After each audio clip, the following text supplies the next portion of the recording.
अब जिस मुद्दे पर हम बात कर रहे हैं वो गम और खुशी में हमारी आंखों में भी दिखता है ना। पानी। आवाज आनी चाहिए, यूथ बैठा हुआ है। जल की बात करेंगे, आज नहीं तो कल करेंगे, क्योंकि अगर पानी सूख गया इन आंखों से तो वो इजहार मोहब्बत भी अच्छे से हो नहीं पाएगी। मैं फिर से इस मंच पर टॉक जर्नलिज्म के 9वें इस महत्वपूर्ण एडिशन में, चूंकि मानसून का मौसम है और आपको भी मालपुरा में कान्हा ही कहते हैं सर, और कान्हा तो वैसे भी लोगों को पानी से बचाने के लिए जाने भी जाते हैं। तो स्वागत है राजस्थान के पीएचईडी और भूजल आंदोलन में, या कहूं भूजल को बचाने में महत्वपूर्ण भूमिका निभा रहे कैबिनेट मंत्री कन्हैयालाल चौधरी जी का। आप, चूंकि मैंने देखा था कि क्रिकेट की बहुमुखी प्रतिभाएं भी हमारे बीच में है, चुनाव जीत की हैट्रिक लगा चुके हैं और अपने क्षेत्र में बीजेपी का लगातार परचम बढ़ा रहे हैं, और साथ में किलेश्वर महादेव के भक्त भी हैं। ये सारी भूमिकाएं सर इसलिए बता रहा हूं क्योंकि मानसून का सीजन है। कल आते तो बारिश भी आपके साथ आती, चूंकि अभी आ रही है। बिना किसी भूमिका के सीधी बात करते हैं, शुद्ध जल कैसे मिलेगा, सरकार की क्या प्राथमिकता? Thank you. सबको राम राम। सबसे पहले तो टार जर्नलिज्म को मैं राजस्थान की जनता की तरफ से आपको धन्यवाद देना चाहता हूं कि आपने राजस्थान जैसे सूखे प्रदेश में, जहां पानी की सबसे ज्यादा आवश्यकता है, इस विषय की, इस बात को रखने के लिए इस मंच पे मेरे को याद किया। इसके लिए मैं सभी यहाँ पे जो हमारे दिल्ली से, बाहर से, इंटरनेशनल लेवल से जो भी हमारे पत्रकार भाई आए, उनको सबको मैं उनका स्वागत भी करता हूं और आपको धन्यवाद भी देता हूं कि इस मंच पे बात रखने की रखी। जल ही जीवन है, जल बगैर कुछ नहीं है।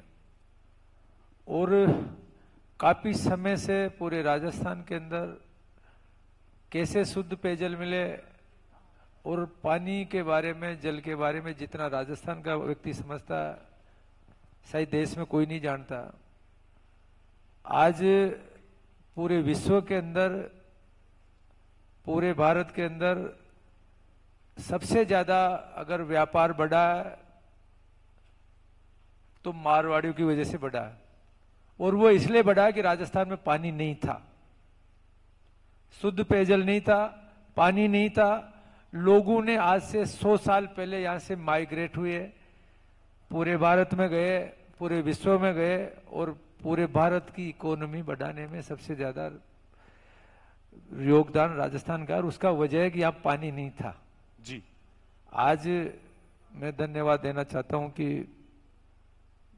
सबसे पहले तो मैं भगवान को दूंगा, बालाजी महाराज को दूंगा, किलेश्वर महादेव को दूंगा कि उन्होंने जब से, वैसे तो 2014 से जब से देश के यशस्वी प्रधानमंत्री मोदी जी ने बागडोर संभाली, जो वो कहीं ना कहीं ईश्वर पे आस्था रखने वाले हैं, बारिश अच्छी हो रही है। बाकी जब से राजस्थान के अंदर वापस दोबारा सरकार बनी है और मेरे को इस जल जैसे महत्वपूर्ण विभाग की जिम्मेदारी है, रेगुलर राजस्थान के अंदर औसत से 1.5 गुना बारिश यहां हो रही है। इसके लिए मैं भगवान को भी देना चाहता हूं और आप सबको भी देना चाहता हूं कि आने वाले समय के अंदर हम राजस्थान की जनता को पीने जैसे महत्वपूर्ण पानी को, सिंचाई के लिए राम जल सेतु योजना, जो पिछले 13 से 18 के अंदर हमारी पूर्व यशस्वी मुख्यमंत्री वसुंधरा जी ने एक सपना देखा था कि जो पानी बहके जाता है, ये जो धरती सूखी पड़ी है, इसके अंदर मैं नदियों का पानी जोड़ते हुए यहाँ लेके आऊं। मैं धन्यवाद देना चाहता हूं और उनको याद करूंगा, महाराजा गंग सिंह जी को, जिन्होंने गंग नहर लेके आए। धीरे धीरे कालांतर में राजस्थान नहर इंदिरा गांधी कैनाल के नाम से वो जानी गई। जो हमारा पूरा पश्चिमी राजस्थान जो सूखा था, उसमें आज हमारे किसानों की फसलें लहरा रही है। पीने का सबसे ज्यादा स्रोत आज उसी राजस्थान कैनाल से रह रहा है जी। आपने प्रश्न किया कि शुद्ध पेयजल कैसे मिले। राजस्थान की जब मैं बात करूं तो यहाँ पे हमारी माताएं बहनें लगभग 3 किलोमीटर से दूर से भी ज्यादा पानी सिर पे रख के लेके आती थी। और एक समय यह था कि जब हम कोई स्नान करना हो तो उस पानी को दोबारा यूज लेने के लिए उसके एक माचा टाइप रखते थे, नीचे उसको स्टोरेज करते थे, ऊपर लाते थे, नीचे स्टोरेज करते थे, उनसे कपड़े धोना करना, ये सारा काम यहाँ होता था। ऐसी जगह पे अगर कोई बचपन का किस्सा भी सुना दीजिए, क्योंकि आपने तो दौर भी देखा होगा जब चूंकि मालपुरा की बात करें राजस्थान की, कई किलोमीटर दूर ऐसा होता था, लेकिन अब जिम्मेदारी, अब तो आप नल खोला और पानी, सरकार तो ऐसा दावा कर रही है। बचपन में देखा है हमारी माताएं, हमारी माँ कहाँ से 3-3 किलोमीटर से पानी लेके आती थी। बाकी उनकी क्षमता देखो कि 3 किलोमीटर पानी लेने के बाद में बीच में रास्ते के अंदर और महिलाएं मिल जाती थी तो 15-20 मिनट तक सिर पे इतना 3-3 रखने के बाद में उनका सिर, वो उनकी स्ट्रेंथ कितनी थी, कितनी मजबूती थी, वो वैसा ही उनका जीवन था, इसी तरह से वो मजबूत है। आज हमारी बहनें बेटी, हमारी बेटियां बेटी हुई, अभी इनको कहते कि 5 लीटर पानी, या हम कहीं ना कहीं अब वो निकालते हैं, जल यात्रा निकालते हैं तो वो कलश थोड़ा सा लेके जाते हैं, तो 500 मीटर भी खाली को भी लेके जा रही तो जल तो अलग थी, उसको भी ले नहीं जाते, वो एक जमाना था। आज ऐसी महत्वपूर्ण जगह पे जब 15 अगस्त 2019 को देश के यशस्वी प्रधानमंत्री मोदी जी ने हर घर पानी पहुंचाने की घोषणा की तो राजस्थान की जनता को एक महत्वपूर्ण खुशी हुई थी कि शुद्ध पेयजल हमें मिलेगा, हमारे घर पे टूटी आएगी, इससे बड़ी खुशी नहीं हो सकती। दुर्भाग्य से पिछले 5 साल में राजस्थान के अंदर, पूरे देश के अंदर वो काम हुआ, यहाँ हम काम नहीं कर पाए। मार्च 2024 को उस काम को पूरा करना था। बाकी अब वापस साल भर बाद में देश के प्रधानमंत्री जी को राजस्थान की जनता ने धन्यवाद दे रहे हैं कि उन्होंने वापस जल जीवन मिशन को 2028 तक बढ़ाया। और मैं आपको कहना चाहता हूँ इसके अंदर उन्होंने ऐसे प्रावधान किए कि क्वालिटी का पानी कैसे मिले, जितना भी बजट खर्च होगा, जैसे अगर 1 लाख करोड़ रुपए राजस्थान में खर्च करे तो उसके 2% पैसा, लगभग 2000 करोड़ रुपए सिर्फ उसकी क्वालिटी कैसे सुधरे, किस तरह से उसमें मिनरल्स मिले, किस तरह से उसकी पीआई वैल्यू, उसकी फ्लोराइड नहीं हो, ये सारी चीजों के लिए भी हमने इसमें प्रावधान लिया। और आने वाले समय में इसको हम धरातल पे उतारे हैं, लोगों को काफी खुशी हो रही है। कई जगह पे जो भी प्रॉब्लम थे उसको भी दूर कर रहे हैं। सर, एक छोटा सा सवाल इसमें भी आता है, चूंकि राजनीतिक सवाल हम दूसरे में पैरा में करेंगे, आपके जवाबों में था पारंपरिक जल संचयन, पहले कुएं, बावड़ी, तालाब हम बहुत ध्यान देते थे, युवा भी अक्सर एक महोत्सव के रूप में सफाई करते थे सालाना, अब थोड़ा कमजोर हो गया, अब डिपेंडेंसी सरकार पे बढ़ गई है, जो करे वो सरकार करे, आप इसे कैसे देखते हैं?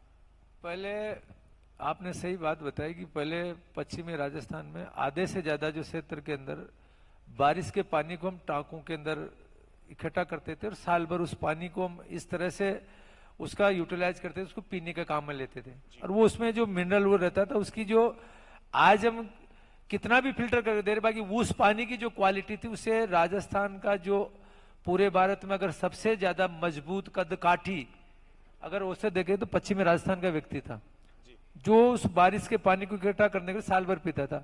धीरे धीरे जब से हमने ट्यूबवेल आए, नई टेक्नोलॉजी आई, हमने अंडरग्राउंड वाटर लेवल का दोहन करना चालू किया, उसके बाद में लोग थोड़े लापरवाह होते गए। हमारे पुराने जितने भी स्रोत थे, बेहड़ थे, उनके ऊपर हमने ध्यान देना कम कर दिया। हमारे पुराने माताएं बहनें जो कुएं, बावड़ी, तालाबों के अंदर धीरे धीरे लोगों ने एनक्रोचमेंट, जो पानी का रास्ते एनक्रोचमेंट करने लग गए, पानी की आवक कम होने लगी। बाकी जब से वंदे गंगा जल संचय जो अभियान और हमारे यशस्वी मुख्यमंत्री बजरलाल जी ने चालू किया है, हमने इस अभियान के अंदर काफी ज्यादा जो पुराने स्रोत उनकी साफ सफाई भी की है, उनके अंदर मेंटेनेंस भी की है, और जहां जहां जो हो सकता था पानी के अंदर जो रास्ते जो अवरुद्ध हो गए तो उनको भी किया था कि पानी, हम चाहते हैं कि राजस्थान का पानी, खेत का पानी खेत में, गांव का पानी गांव में, शहर का पानी शहर में, वो बह के नहीं जाए, वहीं पे स्टोरेज हो, और जो भी हो हमारी जो अंडरग्राउंड जो वाटर लेवल है, जो दोहन रिचार्ज से ज्यादा दोहन हो रहा है, अगर हमारा रिचार्ज हो रहा 100% तो उससे लगभग 200% उसका दोहन हो रहा है, हम उसको एक्स्ट्रा बर्न कर रहे हैं। जयपुर में तो करीब 200% है, जयपुर में 200% है। जयपुर के अंदर जब पहले जो पानी हमारा बिसलपुर से जो आता था उसका हम 40% पानी से ही हमारा काम चलता था, लगभग 60% पानी हम ट्यूबवेल से लेते थे जी।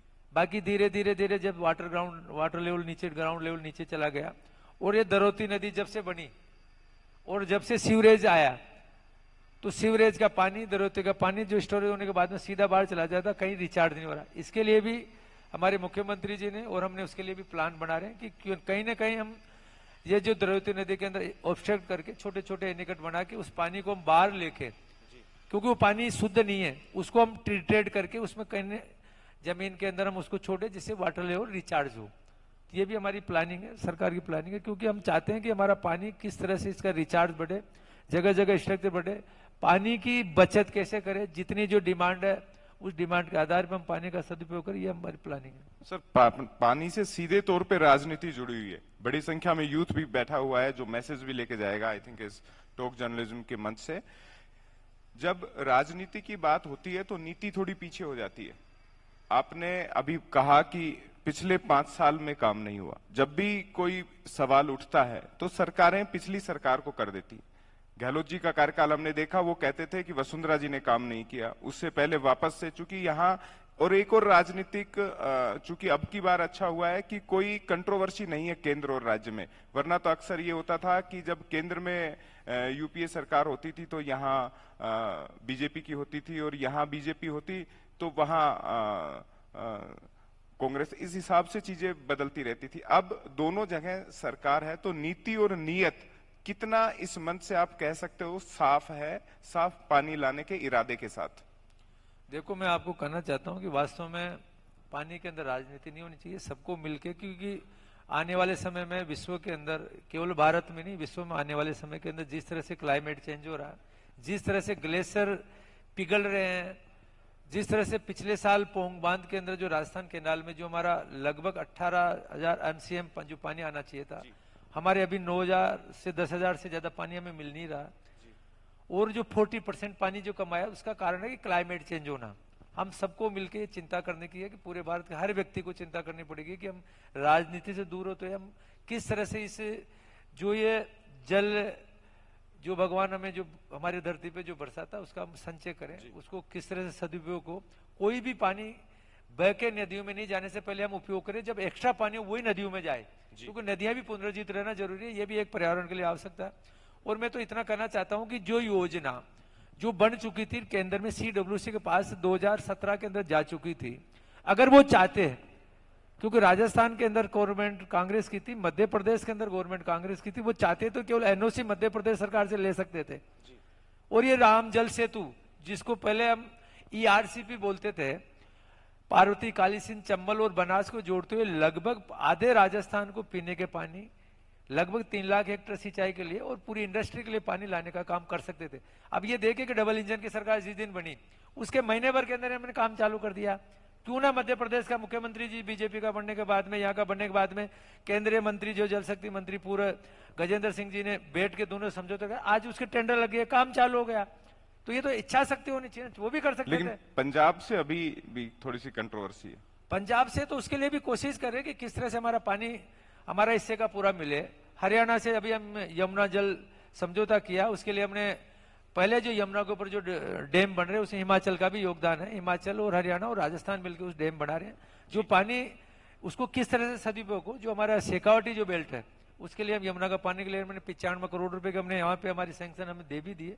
आने वाले समय के अंदर हम कोशिश करें कि यमुना का समझौता भी हमने DPR बन रही है, उसके बाद में किस शर्तों के आधार पर पानी आएगा, DPR हमारे तैयार हो, दोनों ने मिलकर DPR बना रहे और 100% पानी हम लेके आएंगे। क्योंकि पानी चाहे हरियाणा का व्यक्ति पिए, चाहे राजस्थान का व्यक्ति पिए, कहीं का भी पिए, बाकी पानी का उपयोग होना चाहिए, बह के नहीं जाना चाहिए। जी, चूंकि 2 महत्वपूर्ण आपकी योजनाएं इस सरकार में आने के बाद एकदम से फिर से जीवंत हुई है, छोटी छोटी बात उन पे कर लेते हैं। महत्वपूर्ण है क्योंकि एक तो सीधे 21 जिलों से जुड़ी हुई है आपकी, अगर ERCP की बात करें, ERCP पे बात बहुत हो रही है, बजट की घोषणाएं भी आपके तो विभाग में अगर बजट देखें तो आवंटन ही ERCP के नाम पे ज्यादा हुआ है।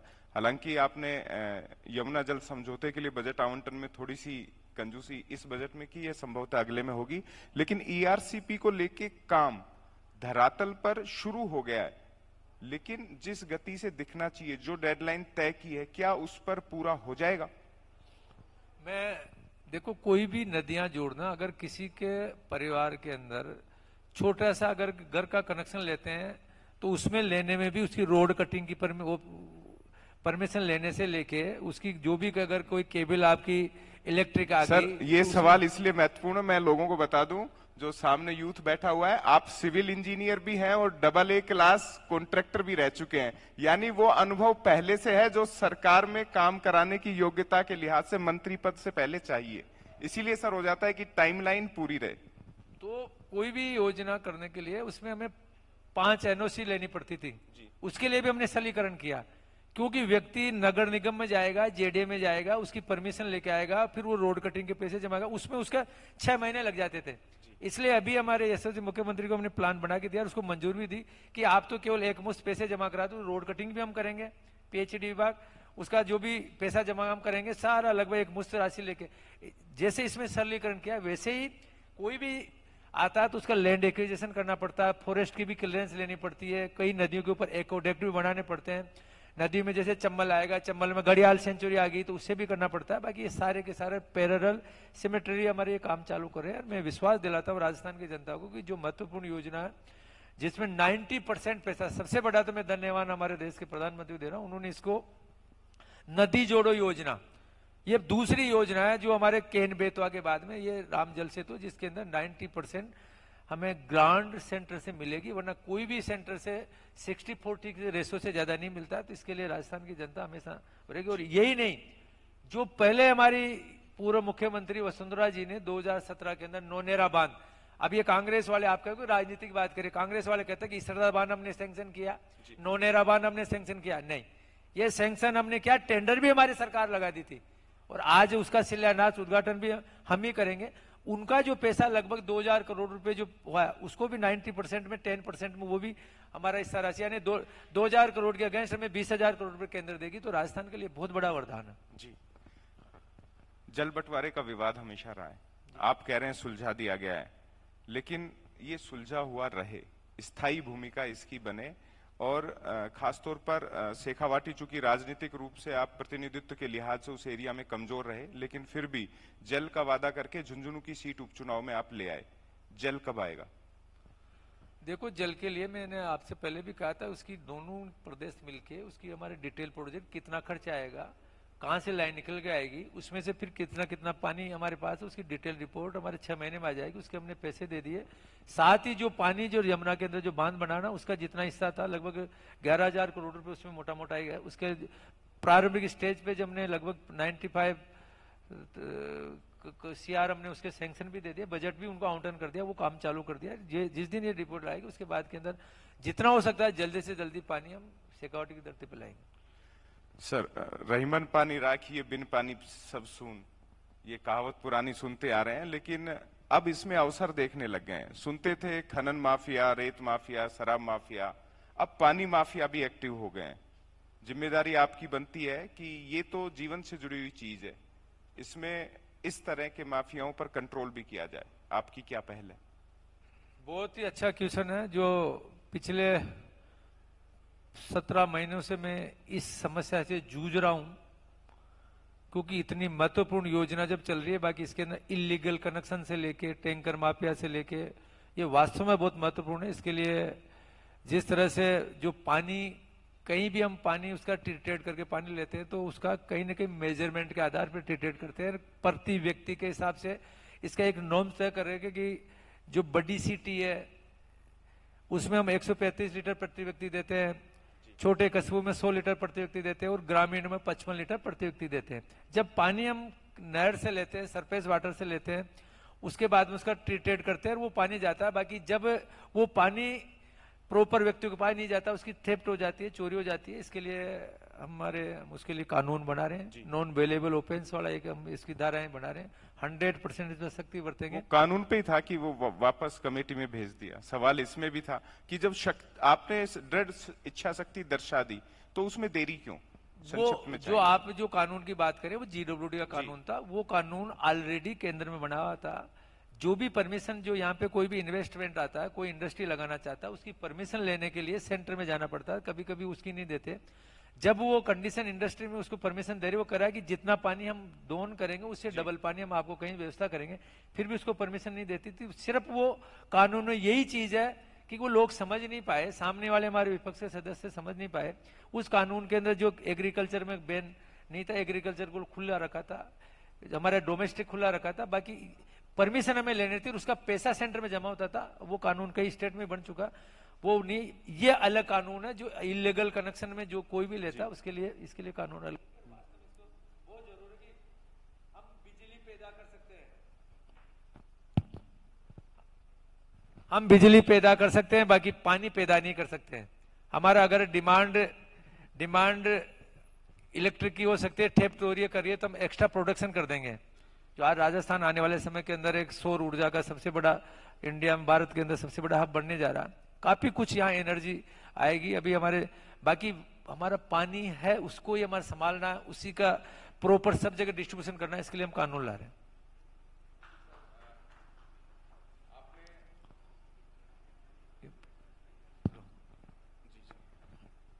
कोई नहीं, अंतिम पड़ाव पे हैं तो चीजें होती हैं। राजस्थान वैसे भी वाटर रिसोर्सेज के लिहाज से सूखा प्रदेश है, तो चीजें होती हैं। आपने करीब साल भर पहले कहा था कि कवन सो काज कठिन जग माही, जो नहीं होए तात तुम पाही। और साथ में ये बयान तब आया था जब आपने कहा था कि फूंक मारकर या बालाजी बनकर पानी नहीं ला सकता। तो ये राजनीतिक बयान बीजेपी की पार्टी के नजरिए से देखा गया था, राजनीतिक तौर पर, कि ये बयान राजनीतिक है। और चूंकि केसरिया रंग की पार्टी से आप बिलोंग करते हैं, इसलिए बड़ा सुर्खियों में भी रहा था, चर्चा का विषय भी रहा था, और एक तरीके से सोशल सेंसेशन भी बना था। हालांकि धार्मिक आस्था आपकी पुरानी रही है, लेकिन लोगों ने कहा कि धर्म एक जगह है, काम एक जगह। कैसे पार्टी के वरिष्ठ नेता के तौर पे आप इसे देखते हैं? देखो, मैं हमारे सनातन धर्म में प्रकृति का पूजन होता है। हम पर्वत को पूजते हैं, हम वृक्षों की पूजा करते हैं, हम नदी की पूजा करते हैं, हम जल की पूजा करते हैं, हम सूर्य की पूजा करते हैं। और जब परिस्थितियां, मैंने आपसे पहले स्टार्टिंग में कहा था कि राजस्थान का, जब मैं बिट्स पिलानी में गया जी, पिलानी में अभी भी राजस्थान में सबसे ज्यादा पानी की दिक्कत हुआ, 1500 फीट से नीचे पानी चला गया। अभी हमारी सरकार ने, यशस्वी प्रधानमंत्री मोदी ने 7,500 करोड़ रुपए कुंभाराम लिफ्ट के दिए हैं। वहां के जब डायरेक्टर के साथ मेरी मीटिंग हुई तो उन्होंने कहा कि हमें बिट्स पिलानी को यहां से हम शिफ्ट करेंगे अगर हमारे पानी नहीं आया। मैंने उनसे मजाक किया कि ये भारत की नवरत्न है, यहाँ दुनिया भर के वैज्ञानिक दिए, यहाँ पे, यहाँ से अच्छे अच्छे रिसर्च हुए हैं। और आज ये जो यहाँ पे एस्टेब्लिश हुई है, इसका कारण भी यही कि यहाँ पानी नहीं था जी। अगर यहाँ पानी होता तो बिरला यहाँ से नहीं जाता, बिरला जी यहाँ से बाहर नहीं जाती और ये नहीं बनता। ये वरदान, पानी नहीं होना ही वरदान बना हमारे लिए। बाकी अब हमारी जिम्मेदारी है कि आज आपने हमें सब कुछ दिया, तो पानी लाने के लिए जैसे जैसे हमें संसाधन, हम पिलानी में, बिट्स में भी पूरा पानी की व्यवस्था करेंगे। मैं विश्वास दिलाता हूँ 100%। बाकी यही परिस्थिति, आपने कहा कि आपने ये बयान क्यों दिया बालाजी वाला, तो जब आप लोगों ने मेरे, क्योंकि पत्रकार बंधु सब कुछ है, आपने क्वेश्चन, बारिश नहीं होगी तो क्या होगा, फिर ये नहीं होगा तो क्या होगा, भाई हम ट्रेन से पानी दूर से लेके आएंगे, फिर ट्रेन में भी पानी नहीं जाए क्या करेंगे, फिर तो भाई बालाजी महाराज ही करेंगे। ईश्वर जब कहीं नहीं होता तो फिर आदमी जब हो जाता तो वो रहते, तो हम ईश्वर, और वो ईश्वर ने करी। मैं तो पूर्ण विश्वास रखता हूँ कि बालाजी महाराज की कृपा से पिछले साल भी जो औसत बारिश यहाँ 550 mm के आसपास है, और पिछले साल 1000 mm हुई, अभी लगभग 300 से ज्यादा, 300-400 के बीच में हो चुकी है। अभी तो जुलाई खत्म नहीं हुआ। मेरे को लगता है कि अगर ईश्वर ऐसे मेहरबान रहेंगे तो 1000 mm से ज्यादा, डबल से ज्यादा बारिश अगर हमारे यहाँ राजस्थान के अंदर हो रही है बालाजी की कृपा से, तो फिर इससे ज्यादा आस्था नहीं करेंगे तो क्या। बिल्कुल, इसीलिए आपने कर्म भूमि से मातृभूमि अभियान भी ले आए हैं। हम तो एक लास्ट सवाल इस पे आपसे कर लेते हैं, क्योंकि आप सबसे जुड़ा हुआ है, जो जितने भी, चूंकि शुरुआत इसी से हुई थी कि ये मारवाड़ियों की भूमि है, अब आप उन्हें वापस ला रहे हैं कि आपने कमा बहुत लिया, अब अपनी धरती पे लौटो और यहाँ जल संचयन के लिए, भूजल विस्तार के लिए और कैसे जल स्वावलंबन के लिए काम हो। तो कर्म भूमि से मातृभूमि, इसे आप राजस्थान की प्रगति से वर्ष 2047 का विजन जो भारत के साथ साथ राजस्थान को लेकर आप जा रहे हैं, उसे कैसे देखते हैं? देखो, कर्म भूमि से मातृभूमि, वास्तव में ये जिस तरह से राजस्थान के लोगों ने पूरे देश की जो जीडीपी बढ़ाने में बहुत बड़ा योगदान रहा है, क्यों ना हमारा राजस्थान बढ़े, और राजस्थान जब बढ़ेगा जब यहाँ पे हमारा जल होगा। वो ये जल को किस तरह से, ये जो धरती माता के अंदर किस तरह से इसको संरक्षित करें, किस तरह से इसका रिचार्ज करें, इसके लिए हमारे यशस्वी मुख्यमंत्री भजन लाल जी ने और हमारे केंद्रीय जल शक्ति मंत्री CR पाटिल साहब ने हमारे देश के प्रधानमंत्री मोदी जी के डायरेक्शन में जितने भी भामाशाह जो पूरे भारत के अंदर है, जो बाहर है, उन सबको लेके रिचार्ज स्ट्रक्चर हम बना रहे हैं। जगह जगह उन लोगों से, व्यक्तियों से लेके कि पानी जो भी आता है कहीं ना कहीं नीचे रिचार्ज हो। जितना पानी बरसता है तो जो दोहन की जो ज्यादा, वो लगभग कम हो, ज्यादा रिचार्ज हो। इसके लिए कई लोगों ने, भामाशाह ने लेके बहुत ज्यादा योगदान दे रहा है। उनको भी मैं राजस्थान की जनता की तरफ से उनको धन्यवाद देना चाहता हूं।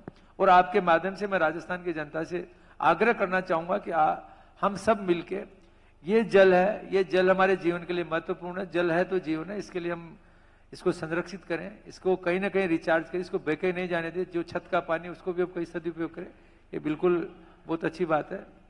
अभी कुछ सवाल शायद हमारे जो गेस्ट हैं उनसे भी लेने हैं, सामने जो दर्शक दीर्घा में उनसे होने हैं। एक सवाल जब तक माइक वहां तक पहुंचे मैं ही कर लेता हूं कि आजकल गहलोत साहब की बात करें, कांग्रेस की बात करें, बड़े हावी हो रखे हैं और आप तो निशाने पे हैं।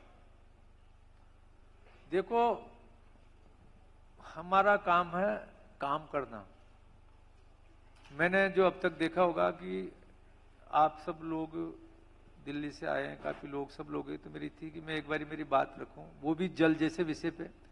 बाकी हमारा मुख्य काम है कि काम करें। जिस तरह से अगर आप हमारे रिकॉर्ड उठा के देखोगे, हमारी सरकार के रिकॉर्ड उठा के देखोगे, तो उन्होंने, मैं रिकॉर्डेड बात कर रहा हूं और आप को माध्यम से कहना चाहता हूं कि हमने जो 18 महीने में जो हमने काम किया, 1.5 वर्ष में जो काम किया, उन्होंने 5 साल में नहीं कर पाए। तुलनात्मक अब ये चीज कमी है कि कहीं ना कहीं हम लोग उस चीज को बाहर देख नहीं पाए। बाकी बहुत जल्दी हम उस चीज को, एक एक चीज को जनता के बीच में लेके जाएंगे। हमारे सभी कार्यकर्ता उसके बीच में जाएंगे, बताएंगे कि उन्होंने केवल घोषणा करते थे। हमने आज हमारा जो भी हमारे मुख्यमंत्री जी ने घोषणा की, उसका हमने सबके जमीन अलॉटमेंट कर दिया। हर काम हमारे रिकॉर्डेड, हमने काम चालू कर सकते हैं और उसका रिजल्ट वो लोग करते थे लास्ट में, वो लोग आखिरी में चुनावी घोषणाएं करते थे। हमने जिस दिन हमारी सरकार बनी उसी दिन हमने ऐसे बजट दिए और उनको हम इंप्लीमेंट भी कर रहे हैं। और वो सारी रिकॉर्डेड, अगर मैं, क्योंकि मेरे पास वो डाटा भी चाहते तो समय आपके पास कम, आप लेकर भी आए थे डाटा में, हम ज्यादा आगे नहीं जा रहे हैं क्योंकि आंकड़े आपका विभाग लगातार जारी करता रहता है। कुछ सवाल महत्वपूर्ण आ गए हैं, सामने से कुछ सवाल ले लें मंत्री जी। मेरा माननीय मंत्री जी से सवाल है कि एक तो मैं भाजपा के नेताओं से इस वजह से परेशान हूं कि वो हर बात में माननीय प्रधानमंत्री जी को घुसा देते हैं। चलो ठीक है, घुसाया, आपने कहा कि माननीय प्रधानमंत्री जी ने जल जीवन मिशन को और बढ़ा दिया 2028 तक, पर वो पूरा नहीं हो रहा। आप 2047 तक बढ़ाते रहिए, हम आपको जिताते रहे, क्या आप ये चाह रहे हो? देखो, पूरे भारत के अंदर, सबसे पहले तो धन्यवाद, आपने बात आकर्षित की कि पूरे भारत के अंदर 90% काम हो चुका। राजस्थान ऐसा था जिसके अंदर इन्होंने उसकी प्रगति नहीं दे पाया, उसकी सुपरविजन नहीं कर पाया। उन्होंने, मैं धन्यवाद दूंगा कि मार्च 2024 में जो काम करना था, जो 3 लाख करोड़ रुपए का जो बजट उन्होंने केंद्र सरकार ने रखा था, 8 लाख करोड़ रुपए खर्च करने के बाद में नीचे राज्य सरकारें नहीं कर पाएंगे, तो उसके अंदर प्रधानमंत्री जी कहां दोषी होंगे? उन्होंने तो एक्स्ट्रा कर दिया, फिर आगे और बढ़ा रहे, तो इससे बड़ा धन्यवाद पात्र किसको देंगे? किसको देंगे? कौन से प्रधानमंत्री को देंगे जिसने डबल से ज्यादा पैसा खर्च करने के बाद में राज्य सरकार अगर उसमें काम नहीं कर पाए, तो कौन दोषी? धन्यवाद तो देना ही पड़ेगा भाई। सर एक मिनट, एक सवाल ले लें। Doctor Mahesh Arora ji ji ji ji sir, doctor Mahesh Arora, I been with Red Cross to disasters. Climate change is the worst disaster which is impending and going to hit us. UN secretary general साहब ने भी कहा था recently, it's not global warming, it's global boiling, right? उस direction में बातें बहुत होती हैं, बट एक्शन, एग्जाम्पल देना चाहूंगा। मां की पेड़ के नाम पे अर्थ उस पे लगाया गया, ट्रीज लगाए गए। जयपुर में ही डोलका बाग में 2500 पेड़ काटे जा रहे हैं।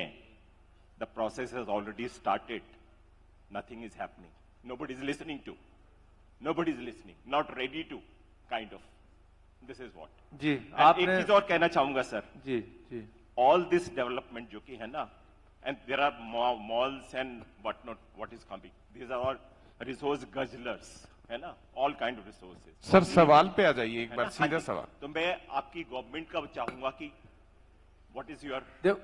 बिल्कुल सही है, हो सकता है आप जो कह रहे हो बिल्कुल सही हो। बाकी ओवरऑल अगर आप जब फॉरेस्ट की बात करेंगे तो आप लोगों ने अभी आंकड़े देखे होंगे कि राजस्थान के अंदर लगभग 350 हेक्टेयर हमारा वन क्षेत्र बढ़ा।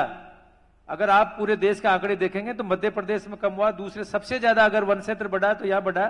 डेफिनेटली 100% उस पर हम नहीं कर पा रहे। बाकी जिस तरह से पिछले साल 7 करोड़ पौधे लगाए और जिस तरह से हमारे मुख्यमंत्री जी ने उसमें तारबंदी से लेके पानी पिलाने से लेके नरेगा के अंदर उसकी प्रोटेक्शन से लेके जो किया, उसका आप जब जाके देखोगे और उसमें ईश्वर ने भी मदद की है कि देखो बारिश भी उसके एक बहुत बड़ा कारक रहा। बाकी अगर आप हो सकता है कहीं पे पेड़ भी, लोगों के अंदर जागरूकता कम है, जागरूकता की वजह से हो सकता है कि हमारे संज्ञान में, उस पर भी हम देखेंगे। बाकी ओवरऑल पेड़ भी अगर देखेंगे तो सबसे ज्यादा पेड़ राजस्थान में लग रहे हैं, लोग भी जागरूक हुए हैं और इसका रिजल्ट भी मिलेगा।